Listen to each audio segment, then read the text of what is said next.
लोकांनी केलं ते दादानी एकट्याने नाही केलं, आमच्यासारख्या असंख्य जणांनी केलं. ते लोकशाहीचा निर्णय होता, आम्ही सगळ्यांनी केलं. ती मात्र गद्दारी. 2014 मध्ये जे केलं ते मात्र संस्कार आहेत. दादानी जे केलं ती मात्र गद्दारी आहे.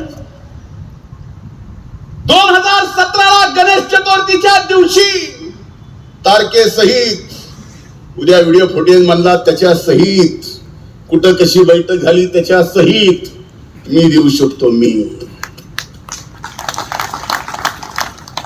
दिल्लीला कोणाच्या घरी शिवसेनेला बाजूला कसं काढायचं याच्या सहित ते काय होतं, संस्कार.